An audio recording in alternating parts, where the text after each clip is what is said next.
एक बहुत important topic है जो इशू ऑफ शेयर में भी है, इशू ऑफ डिवेंचर में भी है, that is issue of consideration other than cash. तो फटाफट से उसे देखते हैं। दो केसेस हमने इसमें बनाए हैं। एक है बिजनेस परचेज या एसेट परचेज। सेम एंट्री होती है, तो इसमें एंट्री होती है asset account debit to vendor to liability.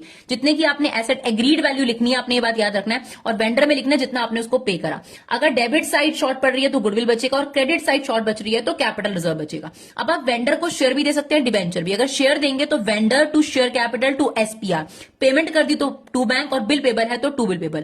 और यही चीज अगर आपने डिवेंचर इशू करे हैं तो यहां आ जाएगा परसेंटेज डिवेंचर। बस एक बात याद रखना है, इशू प्राइस इनमें से कोई भी हो सकता है, लेकिन शेयर के केस में सिर्फ पार और प्रीमियम होता है, और डिवेंचर के केस में डिस्काउंट भी हो सकता है। तो जो फॉर्मूला है नंबर ऑफ शेयर्स निकालने का, वो है amount payable upon issue price. तो ये तीनों से आपने डिवाइड करना है, जो भी आपको नंबर ऑफ शेयर निकालने के लिए करना है। उसके अलावा दूसरा केस प्रमोटर या अंडरराइटर को लेकर हो सकता है। तो इसमें पहली एंट्री होती है इनकॉर्पोरेशन एक्सपेंसेस या promotion expenses to promoter, and promoter to share capital to SPR. अगर डिवेंचर होगा तो शेयर कैपिटल की जगह परसेंटेज डिवेंचर आ जाएगा। अगर अंडरराइटर है तो यही चीज हो जाएगी underwriter expenses to underwriters, and similarly underwriter to share capital to SPR. और अगर डिस्काउंट है तो आपके पास डिवेंचर के केस में डिस्काउंट आपका डेबिट हो जाएगा।